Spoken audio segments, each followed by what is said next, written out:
70 مليون صباح الفل على ال70 مليون اهلاوي اللي موجودين في مصر. خبر سر ومفرح جدا لجماهير النادي الاهلي. قناة على النايل سات هتنقل مباراة النادي الاهلي وشباب بلوزداد المقرر اقامتها في 9 مساء يوم الجمعة اللي جاية ان شاء الله.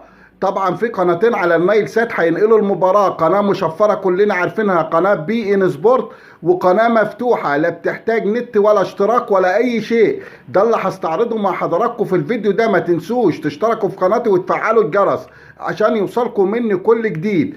طبعا المباراة يا جماعة مؤجلة بسبب مشاركة النادي الاهلي في كأس العالم للأندية، وبعد كده جت كأس افريقيا فالمباراة اتأجلت.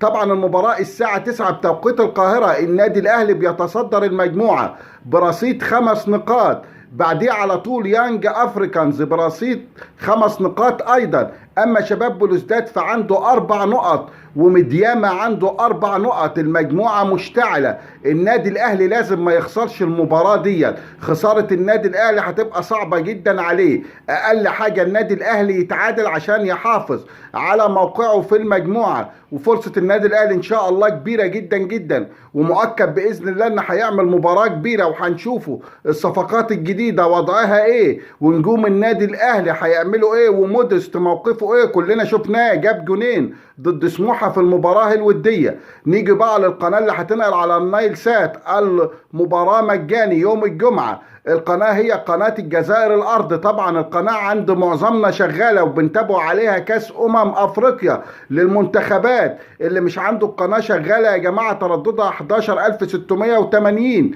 معدل الترميز 27500 أفقي. بالريموت حضرتك بتشوف نوع الرسيفر عندك ايه وبتحط الشفرة هي 1-1 وبتحط جنبهم 14-0.